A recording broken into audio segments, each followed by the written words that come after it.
The office was silent except for the hum of the lights and the quiet clicking of keys down the corridor. But to Alara, it all sounded far away. The video had ended and the screen had gone dark, but her mind hadn't caught up.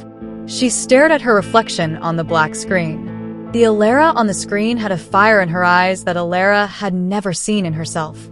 The man you trusted and loved was the one sent to end you. Then she did the only thing she could.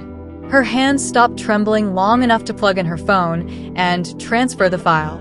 She didn't even know if it would open again. She just needed to keep it. She had no memory of loving Leo, no memory of betrayal, and sincerely had no reason to hate him. Something else put her into confusion again that evening. After work, she politely declined Leo's offer to walk her home. Her excuse was not serious, but he didn't persuade further. By the time she stepped outside, the sky had turned pale with evening. The building behind her stood cold, holding more secrets than she could name.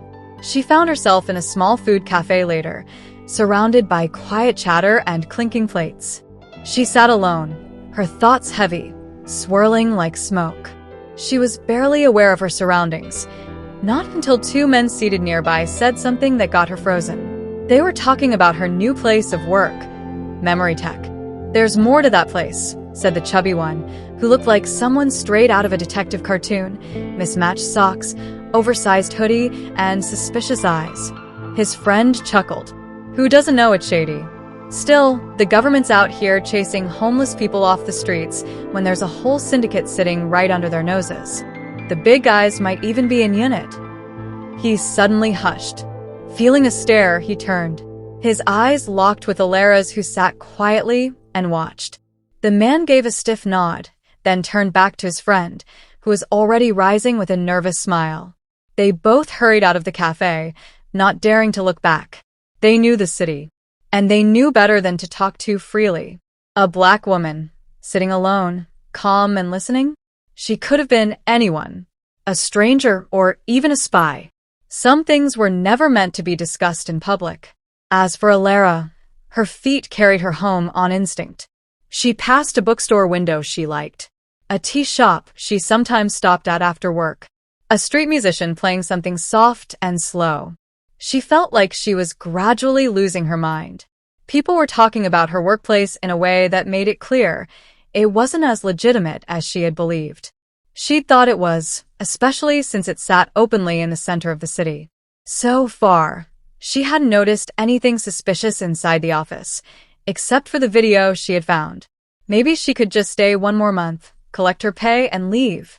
Surprisingly, instead of disappointment, what she felt most was fear. Fear that Leo might find out she had accessed the video. She didn't hate him as much as she thought she would.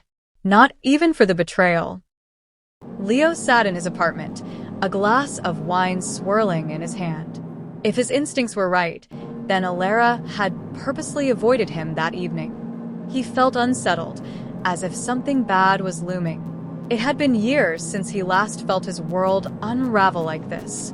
Seeing that face again, Alara's, didn't just bring memories. It brought fear. And fear was something Leo hadn't allowed himself in a long time. His job didn't leave space for fear. He wasn't a saint, far from it. In fact, his name alone brought fear into the hearts of those who knew what he truly was. Still, he was tired. A mistake he made years ago might finally be circling back to haunt him. And when the time came, he would face it. A month later, Alara dropped her job. The move was unexpected. Even Leo hadn't seen it coming. Maybe he had been too caught up in his own mess to notice if she had changed over the past few weeks. Even as someone working a low-visibility front desk position, Alara had earned more than some people in professional roles. Resigning after just her second month? It didn't add up. She handed in her letter quietly, offered a polite smile, and thanked them for the opportunity. She even worked out the remaining week, showing up on time and performing her duties as if nothing had changed. But the truth was everything had. Her boss, Mr. Aldrich Cho, didn't miss it. He had seen enough cases to know that sudden exits like this usually meant one thing: the employee had discovered something they weren't supposed to. And Alara May? She wasn't just any employee. She was the one Leo Park personally brought in. That alone made her worth watching. After she left the building for the last time, Aldrich gave a short, quiet order to his internal security team. Follow her and there should be no contact. I want to know if she saw something, anything. Monitor all movements. None asked questions. They never did. Alara, meanwhile, tried to move forward. Her days had become a mixture of quiet routines and unfinished thoughts. She would visit a familiar tea shop, flip through a book she couldn't focus on, or sit in a park and pretend to write. The world looked the same, but nothing felt the same. Every now and then, she'd forget and reach for her employee badge, only to remember she no longer belonged there. It had only been a week since she discovered the video, the one with her own voice, warning her about Leo. She hadn't seen anything else strange in the office before then, which was why it was hard to believe that a place so clean, so calm, could be built on lies. Strangers even talk about the company. The company wasn't what it claimed to be. And maybe she had only scratched the surface. The men assigned to follow her didn't wear uniforms or act suspicious. They blended in. One posed as a man on a bench, scrolling his phone. Another stood in line behind her at the pharmacy, pretending to count coins. They never looked her in the eye. They didn't need to. Their job wasn't to confront her. Their job was to observe and report quietly back to who sent them. She didn't notice them, but she did feel the weight on her back. That sense that someone was always close. It came to her in moments. When she crossed the street, opened her apartment door, looking up from a page, and feeling like someone had just looked away. It wasn't paranoia. It was instinct. Leo didn't know about the tale until days later. He was going through internal records, a part of his daily clearance routine. Most of the reports blurred together, just names, transfers, maintenance logs. But one short line made him pause. Observation of resigned personnel ongoing. No threat detected. His chest tightened with a kind of quiet understanding he didn't want to admit out loud. They were watching her, which could only mean one thing. They didn't trust her anymore. And if they didn't trust her, then maybe they didn't trust him either. It took 2 months before an order was finally given for the spies to pull back. Somehow, Leo had managed to stay in contact with Alara during that time, and she didn't really have a problem with it. On her own, she had done some underground digging. She didn't find much about Leo himself, but one evening, using an undisclosed IP, she typed Leo Memory Tech into a black net she discovered. The little information she found made her shiver. 5 minutes into browsing, she noticed her IP was being traced. Thankfully, she left the site immediately, and luckily, she had been using a VPN. The results she'd found were vague. Terms like neurological override, full wipe, and identity collapse appeared again and again. One user had written, "They call him Ghost Frame because that's all he leaves behind, the outline of who you used to be." Another said, "I heard his real name is Leo Park. Normal on the outside. But that's the trick, isn't it? The most dangerous ones always look harmless." That was when her screen flickered. Her VPN notification turned red for half a second. Then came a short message across the bottom of her browser window. "Your access is being tracked. Disconnect immediately." Immediately, she left the web, shut her laptop, and yanked the plug from the wall, heart racing. For a long minute, she just sat there, staring at the blank screen, trying to steady her breath. Somehow, she couldn't bring herself to hate Leo, even after everything she had uncovered. It was strange. She knew how dangerous he truly was, and yet, what she felt wasn't hate. It was fear, a quiet, deep fear that he might hurt her. And that fear kept her guard up, even when she didn't want it to. Gradually, his communication with her started to fade. No messages. No calls. The silence stretched longer each day. Then one afternoon, while at the gym, she received a call that made her freeze. She was being asked to report to the police station. For someone who had never broken a rule in her life, at least not one that would require police attention, it left her stunned. She left the gym in a daze, rushed home for a quick shower, changed, and made her way to the station. She didn't expect to see Leo. But there he was, standing near one of the desks at the far end of the station, his back partially turned. When he finally faced her, there was a bitter smile on his lips, the kind that didn't reach his eyes. His expression was carved with guilt, like he'd been carrying something heavy for too long. Alara froze in place for a second. Why was he here? Why was she here? Everything about the moment felt off. She followed the officer who had called her in, glancing around. The room was busy, but strangely quiet. Men in suits stood against the walls like shadows. Sitting near the center of the space was a man she instantly recognized, the vice president of the country. She had seen him on TV too many times not to recognize him. His presence alone would have been enough to make her pause. But beside him sat a black man she had never seen before. He looked powerful, not just in the tailored simplicity of his dark suit, but in his aura, calm, observant, commanding without saying a word. His eyes followed her with quiet precision, and when he finally spoke, his voice was deep and sure. Laura? She didn't react. She didn't know if she should. The name slid past her ears like static, familiar and foreign at once. She kept walking, kept her face calm, but her fingers curled slightly at her side. She was asked to sit. The officer, polite, professional, asked for her name and current address. She gave it. Her voice didn't shake, but her chest tightened. Then came a few more questions. Routine, surface level. Nothing that felt criminal. Nothing that even pointed to why she was there. And that was what scared her most. No one was telling her anything. She kept glancing at Leo, her eyes searching his face for an explanation. For anything. But he didn't speak. He barely met her gaze. He just stood there, like a statue made of regret. The police officer gave her a small nod. You're free to go. Nothing to worry about. Please don't panic. Don't panic. The words echoed in her head, but they did nothing to slow the tremble rising beneath her skin. She stood up slowly, glancing once more at Leo, but he didn't move. The men around him looked too official, too still. She walked out into the daylight, her thoughts tangled and loud. Her name. That man calling her Laura. The vice president in the same room as Leo. Leo not saying a single word. Nothing made sense. And she didn't know if it ever would. Some secrets are meant to be buried. Others only seem buried. This one was the latter. It began quietly. A wealthy South African businessman whose daughter had traveled to South Korea and never came back. At first, it was simply confusion. She hadn't returned any of his calls, hadn't sent a single message. The silence stretched for days, then weeks, then months. Eventually, the unease turned into dread. He searched from afar, hired private agencies, combed through embassies and consulates, but nothing came up. She had vanished without a trace. So he boarded a flight and came by himself. Luckily, he wasn't just any man. His name had weight, and his fortune opened doors. In his network was a longtime associate who had ties to the vice president of South Korea. Through that connection, a deeper investigation began. Her passport was traced.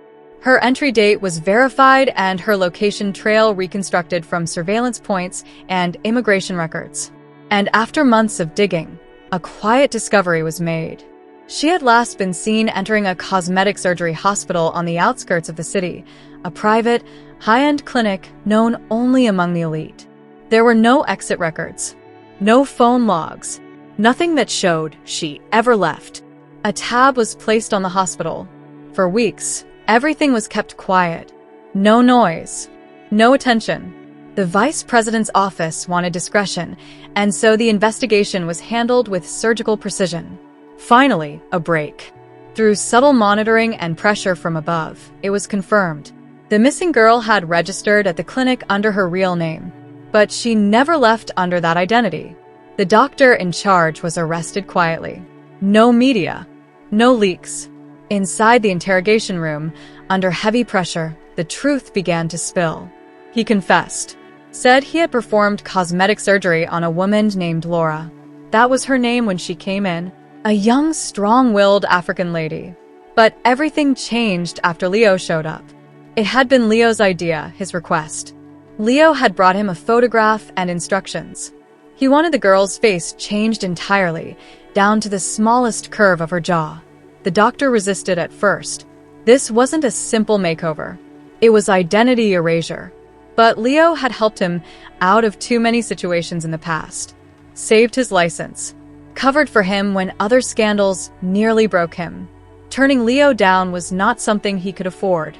So he agreed. The surgery was done over several sessions, under complete privacy. The woman came in as Laura and left as someone else entirely. Her new face matched the image Leo had provided. And then came the second stage. The memory implant. The doctor said he wasn't involved in that part. He claimed Leo handled it himself, using his tools, his resources, and something the doctor described as mental reprogramming technology that belonged to memory tech. That was when the reality of what had happened hit the investigators fully. The patient had not only lost her face, she had lost her name, her history, her identity. Laura was gone. Alara was born. And she didn't even know it. By the time the news reached Leo, it was already too late. He'd been expecting it somehow. The silence from the company. The sudden shift in the tone of internal messages. The way his access had begun to glitch at the office, as if the system was preparing to lock him out. He always knew there were enemies waiting. But this time, it wasn't rivals or small-time players. It was people at the top. People who had once used him to clean up their messes, and who were now cleaning him out. The company he had served without question, the boss who had given him orders for years, all of them had turned. And still, he laughed when it happened. A sharp, bitter laugh in the dark, alone in a safe house outside the city. Just to keep the company running and to make sure no one else would be exposed. They had thrown him under the bus without hesitation. He made plans to flee, did a fake ID, and prepared to leave through a private route. Everything he had done for others, now he had to do for himself. But it wasn't enough. He was apprehended at the border, quiet and clean, like they had waited for him. He didn't fight because, in that moment, something inside him whispered that it was time to come clean. The confession was even more shocking than the police had imagined. Leo had always known deep down that a day like this would come. A day where everything he buried would rise, and he would finally speak the truth. He had done worse things in his past. But Alara's death, that was the one he could never forgive himself for. When the real Alara came to memory tech and requested the erasure of every memory tied to him, Leo thought he could handle it. That he could watch her forget him without falling apart. But something went wrong. During the process, she woke up mid-procedure, disoriented and panicked. She saw him, standing over her, and screamed. The things she said cut deeper than any blade ever could. Her emotional disturbance triggered a system collapse. The neural process glitched. Chaos followed. And Alara never woke up again. She fell into a coma-like state. A mental slump so deep that even the brightest minds at memory tech couldn't bring her back. She was gone. Out of guilt, Leo had turned to his closest friend, a surgeon. Someone he trusted. He wept openly, broken in a way he never thought possible. Not even the dirtiest missions or bloodied histories had undone him like this. It was during that collapse that he first saw her. A young woman waiting for her appointment. Her poise was striking. The angle of her face, the calm way she held herself, it all reminded him of Alara. Not identical, but close enough that his already cracked heart saw something to hold on to. The surgeon told him she was just there for a corrective nose procedure. But Leo saw more. An opportunity. He convinced his friend, begged him, to transform the woman's entire face. And after the surgery, using what was left of the neuromapping logs, he transferred Alara's memories into her. She entered the clinic as Laura. She left believing she was Alara. When the police heard the full story, even they were stunned. They had heard whispers about memory tech, the unethical procedures, the missing files, but they never expected this. Memory transfer? They knew it was possible in theory, but the application was far darker than anyone had ever reported. The company was known to be untouchable. Too many powerful people were connected to it. Too many secrets ran through its walls. Leo, in the end, was just the scapegoat. The officers looked at him with a strange mix of pity and fear. They had heard of him long ago, Ghost Frame, the name whispered in the darker corners of intelligence networks. He was dangerous, precise, and invisible when he needed to be. If not for the people closest to him who had leaked his movements, he would have vanished before they ever got close. And what of the woman? Laura, now Alara, finally learned the truth. Everything unraveled piece by piece, and it shattered her. Weeks passed before she could even speak about it. The horror of it all sat like a stone on her chest. The confusion, the violation, the unbearable idea that she'd been living in another woman's skin. No wonder she never felt hate for Leo. She had no history with him. Her mind wasn't hers. But now? Now she hated him, not just for the lies, but for giving her a face that belonged to someone else, to a dead lover. Her father, though she didn't remember him, assured her that justice would be served. And it was. Leo suggested one final act before his sentencing, to restore Laura's original memories and have his friend undo the facial reconstruction. The procedure was painful, but it worked. Laura was returned to herself. Leo, on the other hand, was charged in court for multiple crimes, including memory tampering, identity violation, and deeper charges related to his work at Memory Tech.